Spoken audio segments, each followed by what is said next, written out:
नमस्कार विद्यार्थी मित्रांनो, स्वागत आहे तुमचं पुन्हा एकदा आपल्या एज्युकेशनल यूट्यूब चॅनल टेक मॅथमध्ये. विद्यार्थी मित्रांनो, मागच्याच व्हिडिओमध्ये आपण वर्कशॉप कॅल्क्युलेशन अँड सायन्सचे जे इम्पॉर्टंट MCQ होते, असे 10 MCQ आपण बघितले. मी तुम्हाला बोललो होतो आपण काय करू, त्याच्यातले MCQ सॉर्ट आउट करून 50 ते 60 जे IMP MCQ हे आपण बघू. चला, वेळ घालवण्यापेक्षा आपण डायरेक्ट व्हिडिओला सुरुवात करू. तर आजचं जे MCQ आहे, MCQ नंबर 11. काय म्हटलं त्यांनी, what is the square root of 529. म्हणजे त्यांनी काय सांगितलं आहे, स्क्वेअर रूट काढायला लावलंय.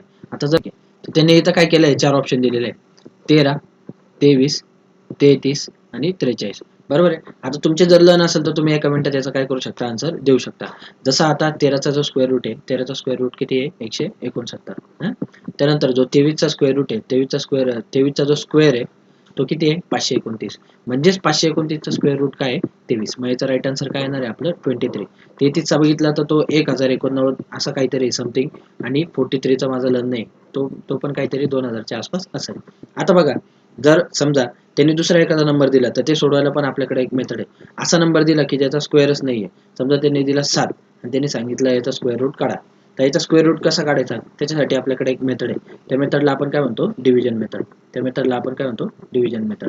आता ही जी मेथड आहे आपण दुसऱ्या एखाद्या एक्झाम्पल मध्ये बघू, कारण सेम एक्झाम्पल आपल्याला नंतर पुढे भेटणार आहे. चला मग बघूया दुसरं MCQ. तर आता इथं काय म्हटलेलं त्यांनी, what is the ratio of, ratio विचारलेला आहे. रेशो काढायला लावलाय कोणाकोणाचा, 4 kg to 800 grams. 4 kg to 800 grams. पण आता बघा, रेशो म्हणजे काय पहिले ते लक्षात घ्या. रेशो म्हणजे काय असतं, गुणोत्तर.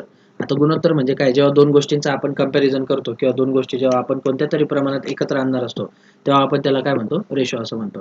मग आता बघा, इथं त्यांनी दोन जणांचा रेशो काढायला लावलाय, 4 kg आणि 800 ग्रॅम, म्हणजे 4 किलो आणि 800 ग्रॅम. पण रेशो काढण्याआधी आपल्याला त्या दोघांचं जे युनिट आहे, युनिट आपल्याला कसं लागतं, सारखं लागतं. म्हणजे जर आपण एखादी वस्तू किलोमध्ये मोजत असेल तर दुसरी पण वस्तू आपण कशामध्ये मोजली पाहिजे, किलोमध्येच मोजली पाहिजे. एखादी वस्तू जर आपण ग्रॅममध्ये मोजत असेल तर दुसरी पण वस्तू आपण कशामध्ये मोजलं पाहिजे, ग्रॅममध्येच मोजली पाहिजे. तरच त्या दोघांचा काय होऊ शकतं, रेशोचं कंपॅरिझन होऊ शकतं. मग आता इथं त्यांनी एक जी क्वांटिटी दिली ती कशात दिली, केजी मध्ये दिली, एक कशामध्ये दिली, ग्रॅम मध्ये दिली. मग आपल्याला सोपं काय, केजी मधून ग्रॅम मध्ये जायचं का ग्रॅम मधून केजी मध्ये जायचं, तर केजी मधून ग्रॅम मध्ये जाणं आपल्याला जास्त सोपं आहे. मग एक केजी म्हणजे किती ग्रॅम असतं आपलं, 1000 ग्रॅम. 1 kg म्हणजे किती असतं, 1000 ग्रॅम. आता इथं त्यांनी किती केजी दिलेले आहे, 4 kg. मग 4 kg म्हणजे आपलं किती ग्रॅम होईल, 4000 ग्रॅम. 4 kg म्हणजे आपलं किती होईल, 4000 ग्रॅम. मग आता 4000 ग्रॅम आणि कोणाचं कंपॅरिझन करायचं आहे आपल्याला, 800 ग्रॅम. मग त्यांनी सर्वात पहिले, हे पण लक्षात ठेवा, त्यांनी सर्वात पहिले कोणती क्वांटिटी घेतली, 4 kg घेतली. मग आपल्याला वरती 4 kg घ्यावं लागेल. मग 4 kg चं आपण कन्वर्जन काय केलं, 4000 ग्रॅम भागिले दुसरी क्वांटिटी किती आहे, 800 ग्रॅम. मग आता याचा शून्य, याचा शून्य, याचा शून्य, याचा शून्य काय होऊन जाईल, कट होऊन जाईल. आता इथं 40 दिसतोय, इथं 8 दिसतोय, दोघं जे आहे ते 4च्या पाड्यात आपल्याला भेटणार आहे. मग इथं काय म्हणतो मी, इथं किती येतील आपले, 4 दुने 8. इथं काय, 4 एका 4, शून्यशी शून्य. परत त्याला भाग जाऊ शकतोय, कारण इथं आला 2, इथं आला 10. मग इथं काय येईल, बे एक बे आणि बे पंचे 10. मग वरती किती आला आपला, 5, आणि खाली किती आला आपला, 1. म्हणजे आपला रेशो काय तयार झाला, 5:1, म्हणजे 5:1. तर ते ऑप्शन मध्ये कुठे दिले, हे बघा इथं 5:1. मग आपलं जे ऑप्शन ए हे आपलं ऑप्शन बरोबर होऊन जाईल. आता समजा बघा, लक्षात घ्या, आता जर त्यांनी 800 ग्रॅम जर पहिले लिहिलं असतं, 800 ग्रॅम जर पहिले लिहिलं असतं आणि 400 kg जर नंतर लिहिलं असतं, तर आपलं आन्सर काय आलं असतं, 1:5. म्हणजे एकाच 5, म्हणजे गुणोत्तर आपलं कसं झालं असतं, उलट आलं असतं. त्यामुळे लक्षात ठेवा, त्यांनी जी पहिली क्वांटिटी दिली तीच वरती ठेवा, आणि जी दुसरी क्वांटिटी दिली तीच कुठे ठेवा, खाली ठेवा. आता बघूया पुढचं एक्झाम्पल. काय म्हटलं त्यांनी, how much is 8% of 40 kg. म्हणजे काय, 40 किलोचे 8% किती होतात. थोडक्यात त्यांनी काय विचारलंय आपल्याला, पर्सेंटेज काढायला लावले. कोणाचे, 40 kg चे. 40 kg चे आपल्याला किती पर्सेंट काढायचे, 8% काढायचे. आता पहिले बघून घेऊ ऑप्शन जे हे कशामध्ये. आता सर्व ऑप्शन ऑलरेडी कशामध्ये, केजी मध्ये, त्यामुळे आपल्याला केजीचं कशात कन्वर्ट करायची गरज नाही. आता जर त्यांनी हे जे ऑप्शन आहे हे केजी ऐवजी कशात दिले असते, ग्रॅम मध्ये दिले असते. मग आपण हे जे 40 kg हे पण आपण कशात कन्वर्ट करून घेतलं असतं, ग्रॅम मध्ये. पण आता कन्वर्ट करायची काही गरज नाही, कारण ऑलरेडी ऑप्शन कशामध्ये, केजी मध्ये. मग आपण डायरेक्ट पर्सेंटेज कॅल्क्युलेट करू. आता पर्सेंटेज कशी कॅल्क्युलेट करता बघा, तुम्ही 40 kg ऐवजी दुसरं काही पण पकडलं असेल, तुम्ही पैसे पकडले असेल, तुम्ही मार्क्स पकडले असेल, काही पण पकडलं असेल, तरी पर्सेंटेज काढायची एकच मेथड आहे. कशी, मी तुम्हाला आता सांगतो. आता जे आपले पर्सेंटेज असतात हे पर्सेंटेज आपले नेहमी किती पैकी असतात 100 पैकी. 100 पेक्षा जास्त आपले कधीच पर्सेंटेज नसतात. म्हणजे व्हॅल्यू किती पण मोठी असली. आता बघा तुमचं जे मार्कशीट असतं तुम्ही 10वीला 12वीला किंवा कधी पण तुमचं मार्कशीट बघितलं असेल त्याच्यावर तुम्हाला 600 पैकी 500 पैकी मार्क असतात. आता समजा 600 पैकी तुम्हाला पडले 500 मार्क, पण हे जे 500 मार्क आहे हे आपण काय करतो टक्क्यांमध्ये कन्वर्ट करतो, म्हणजे पर्सेंटेज मध्ये कन्वर्ट करतो. ते पर्सेंटेज आपले कधीच 100च्या पुढे जात नाही, कारण मॅक्झिमम पर्सेंटेजचा नंबर किती असतो 100%. मग आता इथं पण आपल्याला तोच अप्रोच ठेवायचा आहे. आपली टक्केवारी किती आहे 8%, त्यांनी दिलेलं किती आहे 8%, पण हे 8% किती पैकी आहे 100 पैकी. म्हणजे टोटल अमाऊंट हे नेहमी आपण कुठे लिहितो खालच्या बाजूला. मग त्याचा अर्थ आता असा होतो 100 पैकी 8, 100 पैकी 8 तर 40 पैकी किती, 100 पैकी 8 तर 40 पैकी किती. मग आता हे आपण पुढे सॉल्व्ह करतो. ही स्टेप जनरली कोणीच लिहित नाही, आपण डायरेक्ट पुढची स्टेप लिहितो. कशी ते पण सांगतो तुम्हाला. एक्स जागेवर 8 100 जागेवर 40 इकडे भागिले इकडे जाऊन काय होईल गुणिले. मग 40 माझा या साईडला येणार. आपण लिहिताना डायरेक्ट ही स्टेप लिहितो. मग आता 0 0 काय होईल माझा कॅन्सल. याला 2 ने भाग जातोय देऊन टाकू. इथं काय येईल मग 2 पंचे 10, इथं काय येईल 2 चौक 8. आता कोणते कोणते आकडे उरले, इथं उरला 4/5 गुणिले इथं काय उरला वरती फक्त 4. कालच आपण पाहिलं आता अपूर्णांकांची गुणाकार कसा होतो, वरच्यांचा वरच्यांशी खालच्यांचा खालच्यांशी. मग वरती कोण कोण आहे 4 आणि 4, मग 4 चौक किती होता 16, 16 भागिले 5. मग याचं जे काय आन्सर येणार आहे ते आपलं फायनल आन्सर येणार आहे. मग 16 भागिले 5 करून घेऊ बाजूला. 5 1 5 5 2 10 5 त्रिक 15. आता सुरुवातीला किती आला 3, पुढे सोडवायची पण गरज नाही. इथं याच्या सुरुवातीला 3 आहे का नाही, याच्या सुरुवातीला 2 आहे, हे ऑप्शन नाही येणार. याच्या सुरुवातीला किती आहे 4, हे पण ऑप्शन नाही येणार. याच्या सुरुवातीला किती आहे 5, हे पण नाही येणार. मग कोणाच्या सुरुवातीला 3 आहे हे बघा इथं. मग आपलं फायनल आन्सर किती येणार आहे 3.2 kg. मग 40 kg चे 8% किती होता 3.2 kg. आता इकडे एक मिनिट बघू. समजा हे आपण पुढे सोडवलं असतं तर बघा कसं आलं असतं 5 त्रिक 15. इथं किती उरला 1, 5च्या पाड्यात 1 येत नाही म्हणून इथं काय दिला 0, 0 दिला पॉईंट घेतला. मग आता काय 5 दुने 10, म्हणजे आपला आन्सर किती आलं 3.2 आलं. इथं पण तेच आहे, इथं पण तेच आहे. आता बघा जेव्हा आपण मार्क्स वगैरे किंवा दुसरी कोणती पण क्वांटिटी पकडू, समजा मी तुम्हाला वरचंच उदाहरण सांगतो. 600 पैकी तुम्हाला किती मार्क पडले 500, तर तुम्हाला टक्केवारी किती पडली. मग कशी कॅल्क्युलेट करणार आपण, तर 600 पैकी किती 500. मग 600 मी तुम्हाला मगाशीच बोललो टोटल आपण नेहमी कुठे लिहितो खालच्या बाजूला. मग त्याचा अर्थ आता असा होईल 600 पैकी 500 तर 100 पैकी किती असं आपण लिहिणार. हे मी तुम्हाला मगाशी पण सांगितलं, पण ही स्टेप आपण लिहित नाही. मग आपण आता डायरेक्ट काय लिहिणार 500 भागिले 600. 100 आता आपण इकडे घेऊन येऊ, 100 इकडे भागिले इकडे काय झाला गुणिले. 100 इकडे घेऊन आलो, याचा 0 काय होऊन जाईल कटून जाईल. मग आता 500 भागिले किती आला आपलं 6, 500 भागिले किती आलं 6. मग 6 6 किती होता 36, 6 7 42, 6 8 48. ठीक आहे. मग आता किती उरले 2, पुढे काय घेतला 0, 6 1 6 दुने 12, 7 त्रिक 18. मग किती उरले 2, 0 घेतला पॉईंट दिला. आता हे जे 7 त्रिक 18 7 त्रिक 18 असं चालूच राहणार आहे. म्हणजे आपले पर्सेंटेज किती येतील 83.3333. आता हे असं चालूच राहणार आहे. थोडक्यात आपलं जे आन्सर आलं ते किती आलं 83%. अशा प्रकारे तुम्ही कोणते पण पर्सेंटेज दिले तर ते कॅल्क्युलेट करू शकता. फक्त एवढंच लक्षात ठेवायचं जी टोटल वाली क्वांटिटी ती नेहमी कुठे असते खालच्या बाजूला. ठीक आहे. बघूया पुढचा MCQ. आता याच्यात काय म्हटलंय त्यांनी, कन्वर्ट 52% इंटू फ्रॅक्शन. आता हे जे 52%, आता इथं ऑलरेडी त्यांनी आपल्याला काय देऊन ठेवलेले पर्सेंटेज देऊन ठेवले, आणि हे पर्सेंटेज आपल्याला कशात कन्वर्ट करायचे फ्रॅक्शन मध्ये. आता आपण ऑलरेडी कालच्या व्हिडिओमध्ये बघितलं फ्रॅक्शन काय किंवा फ्रॅक्शन मध्ये कन्वर्जन आपण कसं करतो. तरी आता हे एक्झाम्पल कसं सॉल्व्ह करायचं बघून घेऊ. मी तुम्हाला आता मागच्याच उदाहरणामध्ये बोललो जे पर्सेंटेज आहे हे पर्सेंटेज आपले नेहमी किती पैकी असतात 100 पैकी. मग आता इथं 100 पैकी किती टक्के आहे 52%. हे झालं आपल्या याचा सरळ सरळ तयार. आता याला फक्त आपल्याला सिम्पलेस्ट फॉर्म द्यायचा आहे. सिम्पलेस्ट फॉर्म म्हणजे काय करायचं आहे, याला फक्त आपल्याला सॉल्व्ह करायचं आहे. कसं सॉल्व्ह करणार बघा, 52 आणि 100 दोघं 2 2 च्या पाड्यात आहे. 2 2 च्या पाड्यात आहे, मग आपण याला 2 2 ने भाग देऊ. पुढे मोठे पण आकडे असतील ज्याच्याने यांना भाग जाईल, पण आपण काय करू छोट्यापासून सुरुवात करू म्हणजे तुम्हाला भाग द्यायला सोपं जाईल. मग इथं काय 2 दुने 4, इथं उरला 1, 2 7 12, इथं किती आलं 26. त्यानंतर 2 पंचे 10, 0 0. मग किती आला आपला 26 आणि 50. आता माझ्या असं लक्षात आलं याला पण मी पुढे सोडवू शकतोय. आता जो 26 आहे हा पण 2च्या पाड्यात येतो, जो 50 आहे हा पण 2च्या पाड्यात तर नाही पण त्याला 2 ने भाग जाईल. ठीक आहे. मग आता इथं काय येईल 2 1 2, 2 त्रिक 6, खाली काय येईल 2 दुने 4, 1 उरला 2 पंचे 10. आता आपला नंबर काय तयार झाला 13/50, 13/25. मग आता ह्या एका ऑप्शन मध्ये आहे 13/25. मग आपलं फायनल आन्सर काय येणार आहे 13/25. मग आता समजा तुम्हाला हे कॅल्क्युलेशन थोडेसे अवघड वाटत असेल, मग तुम्ही जेव्हा असं लिहाल ना 52/100, तेव्हा काय करायचं, मी आता कशा कशाने भाग दिला, 52ला आणि 100ला दोघांना कितीने भाग दिला, 2ने भाग दिला. मग हा जो भागाकार आहे हा बाजूला करून घ्यायचा. 52ला कितीने भागले होते मी, 2ने. मग हा भागाकार बाजूला करून घ्यायचा. तसंच 100ला मी कितीने भागले होते, 2ने. मग हा भागाकार परत याचा भागाकार कसा करायचा, साईडला करून घ्यायचा. मग जे आन्सर येईल त्याला परत पुढे काय करायचं, कॅल्क्युलेट करत चालायचं. तर सोपं एक्झाम्पल आहे, काही नाही. बघूया पुढचा MCQ. त्यानंतर आता इथं त्यांनी काय म्हटलंय, हा बघा थोडासा MP प्रश्न आहे आणि थोडासा वेगळा प्रश्न आहे. आता इथं त्यांनी काय म्हटलंय, what is the value of x. म्हणजे आपल्याला काय करायचं, एक्सची जी आहे ती किंमत काढायची. कोणत्या इक्वेशन मधून, इक्वेशन काय दिलंय, हा एक्स स्क्वेअर आहे. इथं इक्वेशन काय दिलंय, x square plus 6 square is equal to 10 square. म्हणजे काय, एक्स वर्ग अधिक 6 वर्ग बरोबर 10चा वर्ग. बर, आता व्हॅल्यू कसली काढायची आहे आपल्याला, एक्सची. मग मी एक्स काय करेल, एकाच बाजूला ठेवेल. मग एक्स लिहिला मी जसला तसा, एक्सचा वर्ग. आता 6चा वर्ग माझा किती होतो, 6चा वर्ग होतो 36. 10चा वर्ग माझा किती होतो, 100 लिहून घेतले. आता 36 इकडे प्लस आहे, इकडे जाऊन काय होईल, मायनस. एक्स वर्ग मी काय केला, जागेवरच ठेवला. मग इकडे काय येईल, 100 वजा 36. मग 100 वजा 36 यांची वजाबाकी किती येते, 64. एक्स वर्ग बरोबर माझा किती आला, 64. आता मला व्हॅल्यू कसली काढायची, एक्स ची काढायची, एक्स वर्गाची नाही काढायची. मग हा वर्ग आहे, हा इकडे जाऊन काय होईल, वर्गमूळ. आता हे जे बरोबर चिन्ह आहे ना, याच्या तिकडे सर्व ऑपोजिट ऑपरेशन होतं. म्हणजे हा प्लस असेल तर हा मायनस होईल, हा मायनस असेल तर इकडे जाऊन प्लस होईल, इकडे गुणाकार असेल तर इकडे जाऊन भागाकार होईल, इकडे भागाकार असेल तर इकडे जाऊन गुणाकार होईल. इकडे म्हणजे इकडे म्हणजे कुठे, बरोबर चिन्हाच्या ऑपोजिट साईडला. समजा तुम्ही इकडून इकडे गेले किंवा तिकडून इकडे आले, तर जे ऑपरेशन आहे, ऑपरेशन कसे होता, रिव्हर्स होता. प्लसचं मायनस होतं, मायनसचं प्लस होतं, गुणाकाराचं भागाकार वगैरे वगैरे अशा पद्धतीने. मग आता इथं काय, एक्सचा स्क्वेअर आहे, मग तो इकडे जाऊन काय होईल, स्क्वेअर रूट. म्हणजे आता काय येणार आहे, एक्स बरोबर स्क्वेअर या बाजूला गेला, स्क्वेअर रूट ऑफ 64 म्हणजे 64चा वर्गमूळ. मग 64चा वर्गमूळ आपलं किती येणार आहे, 8. कारण 64 कोणाचा वर्ग आहे, 8चा.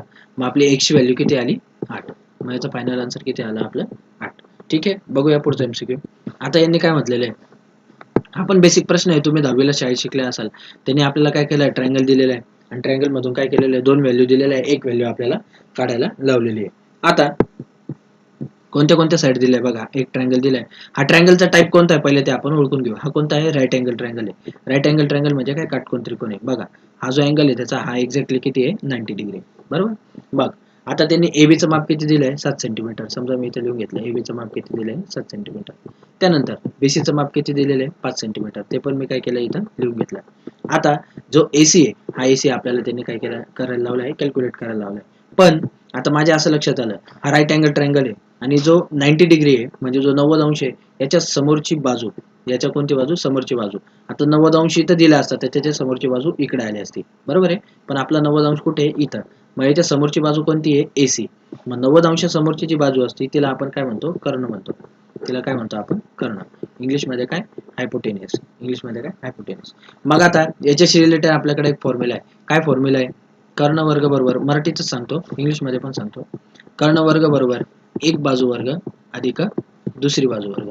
असं तुम्ही 10वीला 9वीला शाळेत शिकलेले. कर्ण वर्ग बरोबर एक बाजू वर्ग अधिक दुसरी बाजू वर्ग. हायपोटेनियस थेरम त्याला म्हणतात.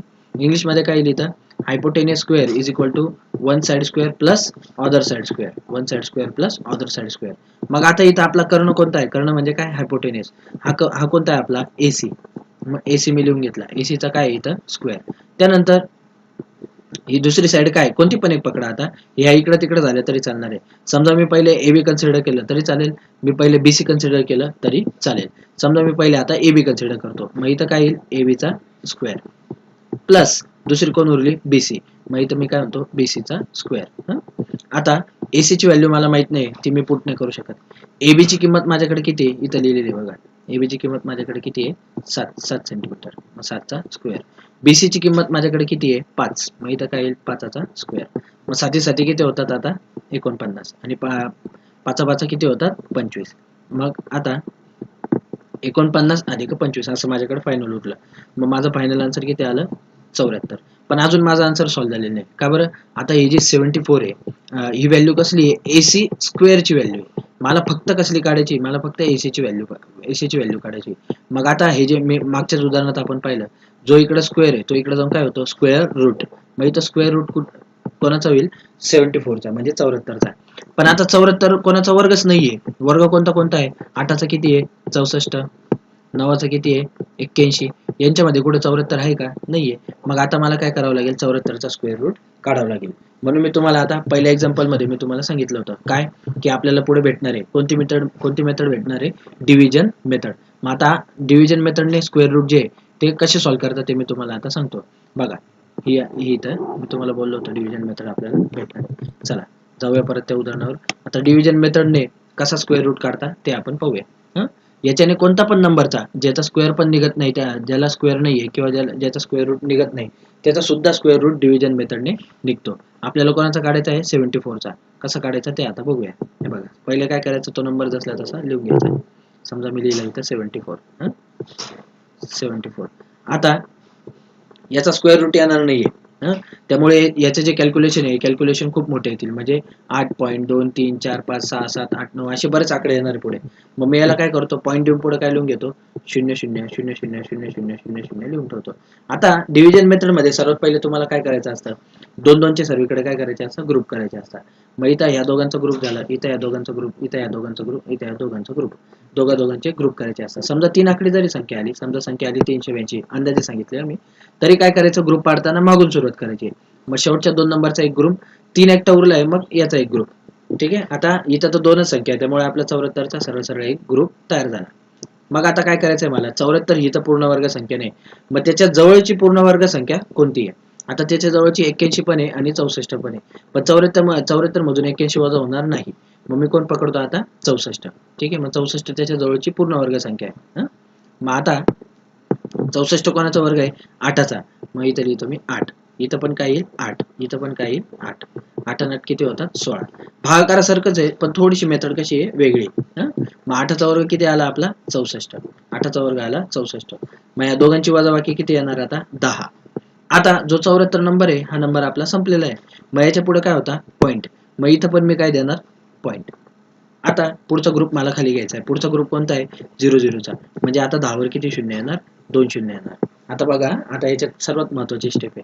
आता इथं हा जो नंबर आहे 16 या 16च्या बाजूला मला अशी संख्या लिहायची की तिचा गुणाकार 1000 पेक्षा कसा आला पाहिजे छोटा आला पाहिजे. लिहिताना कशी लिहायची मला अंदाजे लिहायची. म्हणजे काय बघा समजा मी हा जो 16 आहे या 16च्या बाजूला मी 1 लिहिला तर मला गुणावर पण कितीने लागेल 1 नेच लागेल. समजा मी त्याला 2 लिहिला तर मला गुणावर पण किती लागेल 2 नेच गुणावं लागेल. आता हा आपल्या अंदाजाचा भाग आहे. ठीक आहे. तुम्हाला पहिले 2 सुचला तुम्ही 2 घ्या. तुम्हाला पहिले 3 सुचला तुम्ही 3 घ्या. समजा मला आता पहिले 1 सुचला तर 1चा गुणाकार किती येतो 161. मग 161 1000 पेक्षा कशी आहे खूप लहान आहे. कशी आहे खूप लहान आहे. मग आपण अजून खूप मोठे मोठे आकडे घेऊ शकतोय. समजा आपण एक्झाम्पलकडे बघू. आता इथं ऑप्शन मध्ये 1 दिलाय माझ्या लक्षात आलं 1 खूपच लहान आहे. मग त्या मानाने 2 पण कसा होऊन जाईल माझा खूप लहान होऊन जाईल. मग आता आपल्याकडे 2च ऑप्शन उरले कोण 4 आणि 6. समजा आपण 4 ट्राय करू. मग 161च्या बाजूला मी काय लिहितो 16च्या बाजूला काय लिहितो 4. 4 लिहिलं तर मला गुणावर किती लागेल 4 नेच लागेल. मग आता 4 चौक किती होता 16. 6 हातच्याला 1. 6 चौक 24. 24 आणि किती होतात 25. हातच्याला 2. 4 एक 4. 4 आणि 2 6. किती आलं 656. अजून पुढे एक आकडा आहे कोणता आहे 6 आहे. हा पण आपण ट्राय करून बघू. हा 1000च्या खाली आला तर आपण तोच घेणार. इथं आला 6. बरोबर आहे. 6 6 किती होतात मग 36. 6 हातच्याला 3. 6 6 36 आणि 3 39. 9 हातच्याला 3. 6 1 6 6 आणि 3 9. म्हणजे किती आला आपला 996. याच्यापेक्षा मोठा आकडा तर आपण घेऊ शकत नाही. समजा घेतलाच तर तो आपला काय होईल 1000च्या पुढे जाईल. मग आपण पुढचा आकडा काय घेतला 6. मग तो 6 इथं पण लिहायचा इथं पण लिहायचा आणि त्याचा गुणाकार किती आला आपला 996. मग 1000 मधून 996 गेले तर याची वजाबाकी किती येणार आहे 4. आता इथं 6 घेतला इथं पण काय करायचा 6 172. याप्रमाणे आता पुढे काय करायचं चालत जायचं. आता पुढचा ग्रुप काय 00. पण आपल्याला पुढे आता सोडवायची गरज नाहीये. का बरं गरज नाही कारण आपलं उत्तर ऑलरेडी येऊन गेलेलं आहे. मग आपलं आन्सर किती आलं 8.6. मग या क्वेश्चनचा आपलं फायनल आन्सर किती येणार आहे 8.6. तर ही जी मेथड आहे स्क्वेअर रूटची या मेथडला आपण काय म्हणतो डिव्हिजन मेथड. आता ही मेथड तुम्ही पॉईंटच्या संख्येची घ्या 3.2 घ्या किंवा 0.004 घ्या किंवा जिचा स्क्वेअर रूट निघत नाही कोणती पण संख्या घ्या तिचा स्क्वेअर रूट तुम्ही या मेथडने काय करू शकता कॅल्क्युलेट करू शकता. ठीक आहे. तर बघूया पुढचा प्रश्न. आता यांनी काय म्हटलंय हा बघा आता इथून पण थोडासा इम्पॉर्टंट पार्ट चालू होतोय. आता इथं त्यांनी काय म्हटलंय which one is a non metal. आता हे जे प्रश्न आहे मागचे जे प्रश्न आपण पाहिले ते कशाशी रिलेटेड होते पर्सेंटेजची रेशो अँड प्रपोर्शनशी. आता आपला जो सायन्सचा पार्ट आहे हा सायन्सचा पार्ट थोडासा आपला स्टार्ट होणार आहे. आता सायन्स मध्ये काय आहे तुमचं जो मटेरियल सायन्स आहे कोणता टॉपिक? Material science. त्याच्याशी रिलेटेड काय प्रश्न येते आता आपण बघू. सर्व महत्त्वाचेच आहे, त्यामुळे व्यवस्थित लक्ष द्या. काय म्हटलं आता त्यांनी इथं? Which one is non metal. बरोबर आहे. म्हणजे काय? खालीलपैकी कोणता नॉन मेटल आहे? आता मेटल आणि नॉन मेटल पहिले ते समजून घ्या. काय मेटल आणि नॉन मेटल. आता मेटल म्हणजे काय? ज्याच्यात लोखंडाचा अंश असतो त्याला आपण काय म्हणतो? मेटल. सोपं. आणि ज्याच्यात लोखंडाचा अंश नसतो त्याला आपण काय म्हणतो? Non metal. एक्झाम्पल द्यायचं झालं तर मेटल मध्ये काय येईल? आयर्न, लोखंड, सर्वात बेस्ट एक्झाम्पल. नॉन मेटल मध्ये काय येईल? वूड म्हणजे काय? लाकूड. याच्यात लोखंडाचा अंश असतो का? नाही. मग आपण याला काय म्हणतो? Non metal. आणि ज्याच्यात लोखंडाचा अंश असतो त्याला आपण काय म्हणतो? मेटल. मग मेटल असे कोणते पण असू शकतात. जसं तुमचं आयर्न झालं, त्यानंतर कॉपर झालं, झिंक झालं, त्यानंतर ब्रास झालं. असे बरेचसे मटेरियल असू शकतात. मग ज्याच्यात लोखंडाचा अंश असतो थोडक्यात तो आपला काय आहे? मेटल. ज्याच्यात लोखंडाचा अंश नाही तो आपला काय? Non metal. त्याची आणखी 2-3 उदाहरणं तुम्हाला सांगू शकतो. वूड झाला, त्यानंतर आपण काय म्हणू शकतो? रबर, त्यानंतर प्लास्टिक, त्यानंतर ग्लास, असे याचे पण भरपूर एक्झाम्पल आहे. आता इथं ऑप्शन मध्ये त्यांनी काय म्हटलंय? आपल्याला नॉन मेटल विचारलंय, म्हणजे जो नॉन मेटल आहे असं आपल्याला याच्यातून काय करायचं आहे? सर्च करायचं आहे. बरं. आता जो मर्क्युरी, हा मर्क्युरी कसला प्रकार आहे? मेटलचाच प्रकार आहे. आता मर्क्युरीला आपण मराठीत काय म्हणतो? पारा. मर्क्युरीला मराठीत काय म्हणतो आपण? पारा. आता हा जो पारा आहे हा बनतो कशापासून? तर हा कशापासून बनतो? Silicate Roxx of metal. म्हणजे जे मेटलचे सिलिकेट रॉक्स आहे, पण ते रॉक्स कसले असतात? मेटलचेच असतात. म्हणजे थोडक्यात त्याच्यात मेटलचा अंश असतो, म्हणून हा काय? मेटल आहे. त्यानंतर ब्रास जो आहे, ब्रास पण एक प्रकारचा मेटल आहे. आता ब्रास कशापासून बनतो? जेव्हा दोन मटेरियल एकत्र येतात. ब्रास हा अलॉय म्हणजे काय? जेव्हा दोन मटेरियल काय येतात? एकत्र येतात. कोणते कोणते दोन मटेरियल? कॉपर आणि झिंक. मग कॉपर आणि झिंक जेव्हा एकत्र येतात तेव्हा आपला काय तयार होतो? ब्रास. आणि आयर्न तर तुम्हाला ऑलरेडी माहितीच आहे, लोखंड. आता प्युअर काय आहे? मेटल. मग कोण उरलं? ग्राफाईट. मग ग्राफाईट हा काय? नॉन मेटल आहे. माझ्या क्वेश्चनचा राईट आन्सर काय येणार आहे? ऑप्शन नंबर बी, ग्राफाईट. तर बघूया पुढचा एक्झाम्पल. आता त्यांनी काय म्हटलेलं आहे इथं? एक मिनिट. त्यांनी काय म्हटलंय? What is the name of the metal which do not contain iron. Same प्रश्न आहे, थोडासा फिरून विचारलाय. आता त्यांनी काय म्हटलंय? खालील कोणते मटेरियल असतात ज्याच्यात आयर्न नसतो? मी तुम्हाला मगाशीच बोललो, ज्याच्यात आयर्न कंटेन असतो त्यांना आपण काय म्हणतो? मेटल्स म्हणतो. आणि ज्याच्यात आयर्न कंटेन नसतो त्याला आपण काय म्हणतो? Non metal. बर. मग आता इथं त्यांनी थोडेसे शब्द कसे वापरले? वेगळे वापरले. बरोबर. आता त्यांनी काय म्हटलंय? Ferrous metal, non ferrous metal, insulating metals आणि नॉन इन्सुलेटिंग मेटल्स. आता जे आपले मेटल आणि नॉन मेटल असतात, सेम आपले कोण असतात? फेरस मेटल आणि नॉन फेरस मेटल. याचा पण अर्थ कसा होतो? सेमच होतो, फक्त त्याला नाव कसं दिलंय? वेगळं दिलंय. आता जे फेरस मेटल असतात त्या फेरस मेटल मध्ये आपले जे आयन असतात, आयन म्हणजे काय? लोखंडाचा अंश याच्यात असतो. कशामध्ये? फेरस मध्ये. मग ज्याच्यात लोखंडाचा अंश असतो त्याला आपण काय म्हणतो? Ferrous material. आणि ज्याच्यात लोखंडाचा अंश नसतो त्याला आपण काय म्हणतो? Non ferrous material. मग त्यांनी आपल्याला कोणता विचारलाय? Which do not contain iron, म्हणजे ज्याच्यात लोखंडाचा अंश नाहीये. मग लोखंडाचा अंश कशात नसतो? तो नॉन फेरस मेटल्स मध्ये. बरोबर आहे. मग याचा राईट आन्सर काय येणार आहे? ऑप्शन नंबर बी, नॉन फेरस मेटल. जाऊया पुढच्या प्रश्नाकडे. आता बघा, which one of the following properties is the mechanical properties of metal. आता हा प्रश्न पण कशातला आहे? इंजिनिअरिंग मटेरियल्स मधला. आता त्यांनी आपल्याला कोणती प्रॉपर्टी विचारली आहे? Mechanical properties. प्रश्नाचा अर्थ पहिले समजून घ्या. काय म्हटलं त्यांनी? Which one of the following properties, म्हणजे खाली दिलेल्या सर्व प्रॉपर्टीज आहे, पण त्यांच्यापैकी मेकॅनिकल प्रॉपर्टी कोणती आहे? मेकॅनिकल प्रॉपर्टी आपल्याला काय करायची? ओळखायची. आता प्रॉपर्टीज किती किती प्रकारचे असतात ते पण तुम्ही लक्षात घ्या. एक असतात मेकॅनिकल, एक असतात केमिकल, एक असतात फिजिकल. आपल्याला त्यांनी कोणती विचारली? मेकॅनिकल. आता मेकॅनिकल प्रॉपर्टी यांच्यापैकी कोणती आहे हे समजण्यासाठी पहिले तुम्हाला ह्या प्रोसेस काय ते समजलं पाहिजे. बरोबर. आता सर्वात पहिले त्यांनी ऑप्शन काय दिलंय? फ्युजिबिलिटी म्हणजे काय? Material can be fuse together. म्हणजे काय? जे दोन मटेरियल आपल्याला दिले, जसं तुम्ही शोल्डरिंग वगैरे करता, शोल्डरिंग तुम्ही ऐकलं असेल. शोल्डरिंग म्हणजे काय? आपण काय करतो? ती जी तांब्याची आयनची तार आहे पातळ, ती आपण वितळवतो आणि ती काय करतो? दुसरं त्याच्यावर मटेरियल काय करतो? असं स्टिक करतो, किंवा जी वायर आहे ती काय करतो? त्याच्यावर स्टिक करतो. मग फ्युजिबिलिटी तीच प्रॉपर्टी आहे. काय? की जे दोन मटेरियल आहे ते आपल्याला काय करता येतात? फ्यूज करता येतात. उदाहरणार्थ आता समजा मला दोन लोखंडाचे पार्ट काय करायचे? जॉईन करायचे. मग जॉईन करताना मी यांना काय करेल? वेल्डिंग ऑपरेशन वापरेल किंवा ब्रेजिंग ऑपरेशन वापरेल आणि हे दोघं पार्ट काय करेल? जॉईन करेल. मग हे जॉईन का बरं होऊ शकतं? कारण त्यांच्याकडे कोणती प्रॉपर्टी आहे? फ्युजिबिलिटी. ठीक आहे. मग फ्युजिबिलिटी प्रॉपर्टीने आपण हे दोघं मटेरियल काय करू शकतो, जॉईन करू शकतो. फ्युजिबिलिटी म्हणजे काय, थोडक्यात या मेटलचं काय होतं, लिक्विडमध्ये थोडंसं कन्व्हर्जन होतं, पूर्ण नाही पण थोडंसं लिक्विडमध्ये काय होतं, कन्व्हर्जन होतं, आणि त्या प्रॉपर्टीनुसार आपण ते दोघं काय करू शकतो, फ्यूज करू शकतो, जॉईन करू शकतो. ही झाली फ्युजिबिलिटी. त्यानंतर डक्टिलिटी. आता डक्टिलिटी म्हणजे काय, जे आपले मेटल्स आहे हे आपल्याला काय करता येतात, वायर्समध्ये कन्वर्ट करता येतात. Can be drawn into thin wire. म्हणजे काय, वायरमध्ये म्हणजे काय, आता तुम्ही जेवढे पण हे पाहिलं असेल, केबल्स पाहिले असेल, त्या केबलमध्ये तुम्ही असं कॉपर पाहिलं असेल. मग हे जे कॉपर आहे हे ऑलरेडी तसंच असतं का, तर नाही. हे कॉपरचे काय असतं, आपल्याकडे रॉ मटेरियल असतं. त्या रॉ मटेरियलवर आपण काय करतो, वेगवेगळ्या प्रोसेस करतो. त्याला ठोकतो, प्रेस करतो, रोल करतो, आणि असे वेगवेगळे ऑपरेशन करून आपण त्याचं कशात कन्व्हर्जन करतो, एका थिन वायरमध्ये कन्व्हर्जन करतो. मग त्या प्रोसेसला आपण काय म्हणतो, त्याला डक्टिलिटी म्हणतो. त्या प्रोसेसला किंवा त्या प्रॉपर्टीला आपण काय म्हणतो, डक्टिलिटी. म्हणजे मेटल आपल्याला टाकून टुकून काय करता येतो, वायरमध्ये कन्वर्ट करता येतो. त्या प्रोसिजरला काय म्हणतो आपण, डक्टिलिटी. त्यानंतर कोरोजन. हे तर तुम्ही ऑलरेडी ऐकलंच असेल. कोरोजन म्हणजे काय, गंजणे. त्यानंतर स्ट्रक्चर, त्याचा याच्याशी काय संबंध नाहीये. आता कोरोजन जी आहे ही केमिकल प्रॉपर्टी, त्यानंतर स्ट्रक्चर जी आहे ही फिजिकल प्रॉपर्टी आहे, आणि फ्युजिबिलिटी जी आहे ही पण कोणती प्रॉपर्टी आहे, केमिकल प्रॉपर्टी. मग उरली कोणती, डक्टिलिटी. तर याचा राईट आन्सर काय आहे, डक्टिलिटी. आणि डक्टिलिटी जी आहे ही आपली कोणती प्रॉपर्टी आहे, मेकॅनिकल प्रॉपर्टी. ठीक आहे. मग याचा राईट आन्सर काय येणार आहे, डक्टिलिटी. बघूया पुढचा प्रश्न. आता इथे त्यांनी काय म्हटलेलं आहे, which property of material enables permanent deformation without fracture. हे पण महत्वाचं आहे बघा.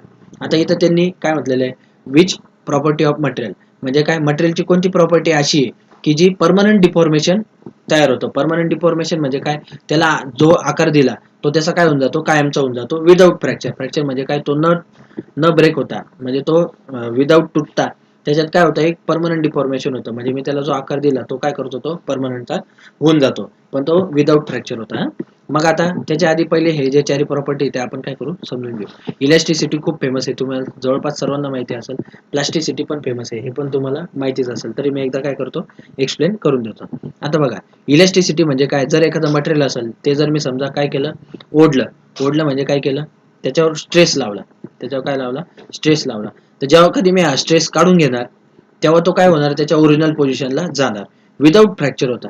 म्हणजे विदाउट तो काय होता, ब्रेक होता, तो काय होईल, त्याच्या ओरिजिनल पोझिशनला निघून जाईल. त्याला मी काय म्हणणार, इलॅस्टिसिटी म्हणणार. याचं बेस्ट एक्झाम्पल काय, रबर. जे आपण रेग्युलर रबर वापरतो. आता हे रबर स्ट्रेच केल्यावर काय होतं, मोठं होतं, आणि ते सोडून दिलं का परत त्याच्या ओरिजिनल पोझिशनला निघून जातं. मग त्याची ही जी प्रॉपर्टी तिला आपण काय म्हणतो, इलॅस्टिसिटी. त्यानंतर प्लास्टिसिटी. आता प्लास्टिसिटी काय आहे हे समजायला पण मी तुम्हाला उदाहरण याचंच देतो रबरचं. पण रबर हे इलेस्टिक मटेरियल आहे, प्लास्टिक नाहीये.